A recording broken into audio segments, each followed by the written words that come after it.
Good morning. I'm Harley Schlanger from the LaRouche Organization with your daily video update for November 17th, 2023.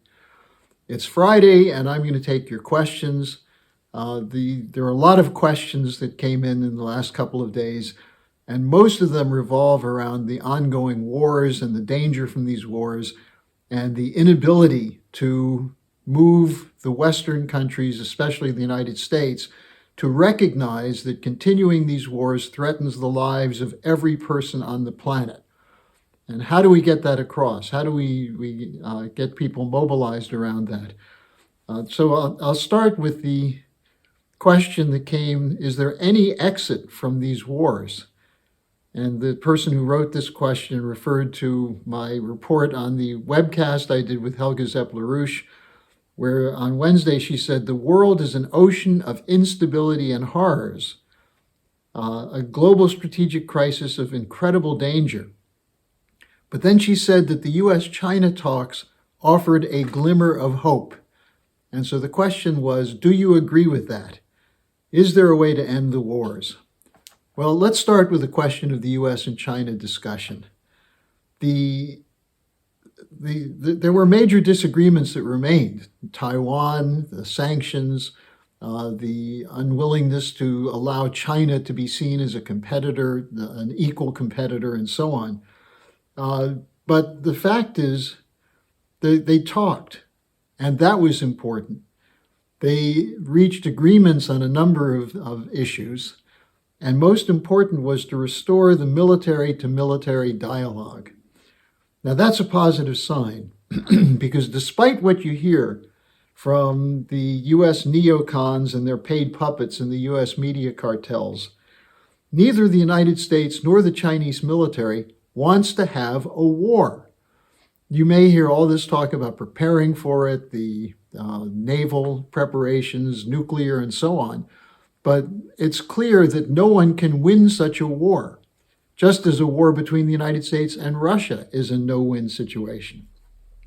So what was said by the two sides after the talks in San Francisco this week? The Chinese readout said, quote, the meeting was positive, comprehensive, and construction. It has charted the course for improving and developing China-U.S. relations, unquote.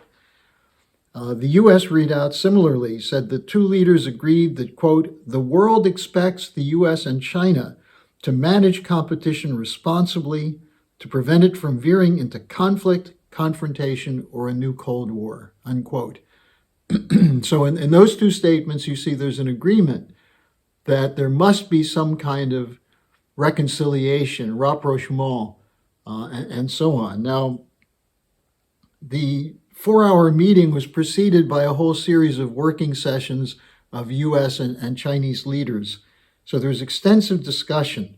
And while a concrete agreement was not reached on U.S. cooperation with China in global development projects, for example, the Chinese keep offering the United States an opportunity to participate in the Belt and Road Initiative, nevertheless, it is a step in the right direction. And that's the point that Helga Zepp-LaRouche was making.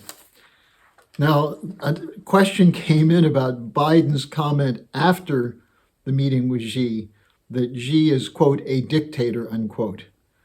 Well, Biden's known for such undiplomatic statements where he just blurts things out. For example, when he said of Putin and Russia, for God's sake, just go, apparently supporting regime change in Russia.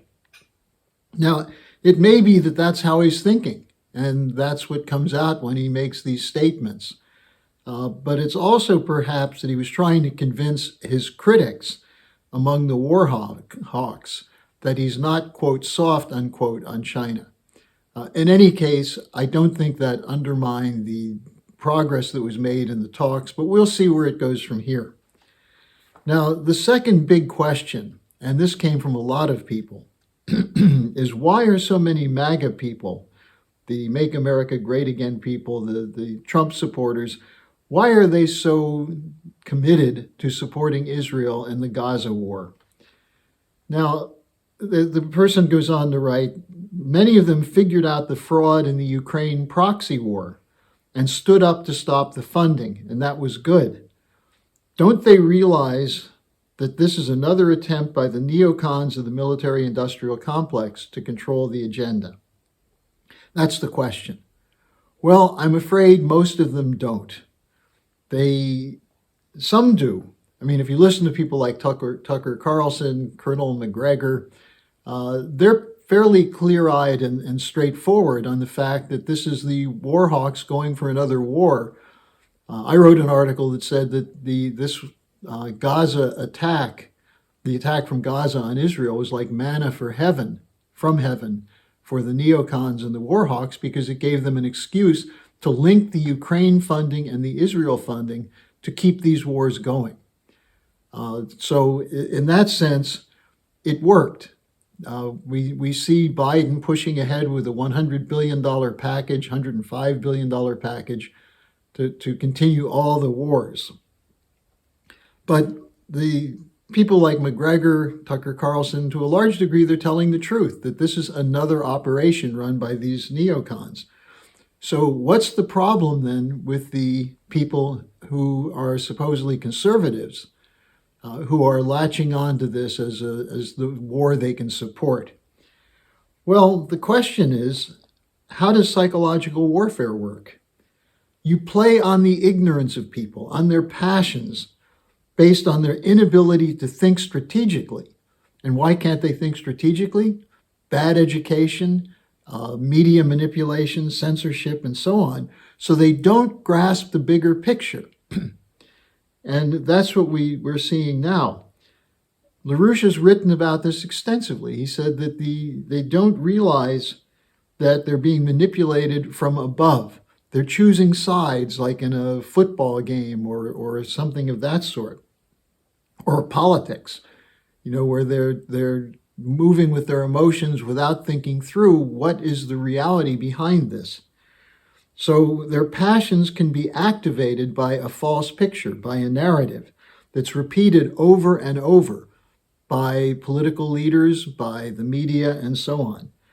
And the one that's used in this case is you create and use an enemy image. Now, let's think back for a minute. Remember 9/11? What was done there? The idea that Arab and Islamic terrorists working from a bat cave in Afghanistan were able to take down the World Trade Center and put us on a spiral toward a permanent war status. Now, there were many, many anomalies that go into the whole story about the 9/11 attack, including whether it was an attack from the outside or the one that you hear quite often, it was an intelligence failure. Well, look, in January 2001, Lyndon LaRouche warned that with the economic crises that will be facing the Bush administration, that you should be on the lookout for a, quote, Reichstag fire, unquote, event. That is something big that would be the basis for justifying a military effort that would take people's attention away from what else was being done. A faulty economic policy, which was a bailout, which led to the 2008 crisis, and at the same time, a commitment to permanent war. And that was what was in the background, to divert people from the economic crisis by giving you an enemy image. So people ignored the fact that the U.S. had backed the bin Laden al-Qaeda networks in Afghanistan in the 80s. They helped the Taliban networks come into power using the war against the Soviet Union in Afghanistan in the 1980s. So this was actually something that could have been foreseen, including the fact that the U.S. continues to do this. And by the U.S., I mean the Bush administration, the Obama administration, to some extent the Trump administration, and now the Biden administration, supporting terrorists, ISIS and al-Qaeda terrorists in Syria and Iraq against governments that they find inconvenient. Obama personally, with Hillary Clinton, was involved in overthrowing the Libyan government in 2011, working with Islamic terrorists. But for the population, the idea of an Islamic terrorist is the threat. And so you overlook such inconvenient things as, is it possible that U.S. intelligence missed the planning that went into 9/11? Was there really an intelligence failure? Were we really caught off guard? Or did that play into the intent of the neocons and the military-industrial complex, people like Cheney and Wolfowitz, to move the United States into permanent war? The same thing with Ukraine. We were told that Putin's move was unprovoked. His move in February 2022 was unprovoked, leaving out 8 years of previous history and leaving out the history going back to the fall of the Soviet Union, when the Russians were told there would be no eastward expansion of NATO. By the time of 2022, NATO was on the doorstep of Russia. So the idea is that it's all Putin, that he's a dictator, that he's unprovoked launching this war. Well, that was something that was used initially in Ukraine to justify $113 billion going to a corrupt government in a losing war that's destroying that country. For what reason? To stop Putin from invading Europe? He's not going to invade Europe. He has no intention of doing that. It's to destroy Russia, which has been the goal of the neocons and the war hawks going back to the end of the Cold War. Now, the same thing, if you look at what happened with the Gaza attack, that when the Ukraine war narrative wore off, when people started opposing it, you move to the old narrative of Muslim fanatics. It ignores certain really important facts, namely the government of Netanyahu, and Netanyahu personally, Netanyahu, who bragged about sabotaging the Oslo process, the peace process between Israel and the Palestinians, that he admitted repeatedly that he was funding Hamas to split the Palestinian leadership so there would be no Palestinian state. Now think about that.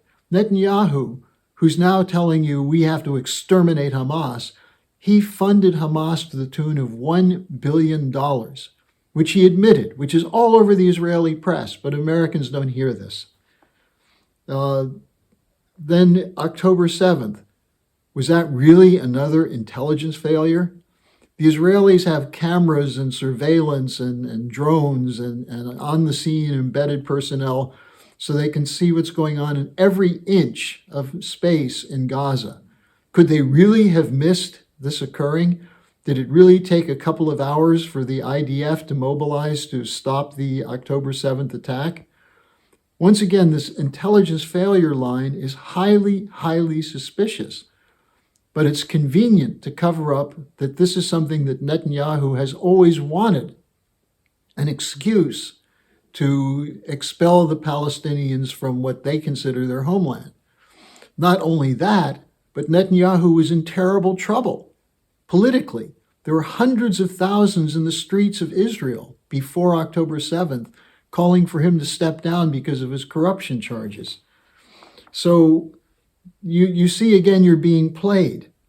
But then you have to look at what is the bigger picture, which unfortunately those supporting this war don't know about. Well, there's a battle underway between two paradigms, a collapsing empire versus a world of sovereign nation states. The corporate cartels of the City of London, the big pharma, the military-industrial complex, and so on, trying to protect their unipolar order against an emerging new paradigm of the economic development of sovereign nations, which are represented by the BRICS, the Global South, and so on. So instead of seeing the hands behind the curtain, the hands of those in the cartels trying to protect their collapsing order by use of wars against their enemies and economic sleight of hand, bailouts, bail-ins, the control of the international banks, instead of seeing that, people fall into simplistic explanations based on their profiles. So for those in the MAGA movement and those who had figured out the Ukraine situation but now are supporting this new war, it's the Arab terrorists. We have to stand up against Arab terrorism. And so they're not only embracing the neocons and rhinos that Trump thrashed on the way to the nomination in 2016 in the presidency, but they're in a de facto alliance with Biden and the neocon Democrats in supporting economic policies that are bankrupting the United States. Think about it. Think strategically. Don't be a sucker for the lines coming out through the media.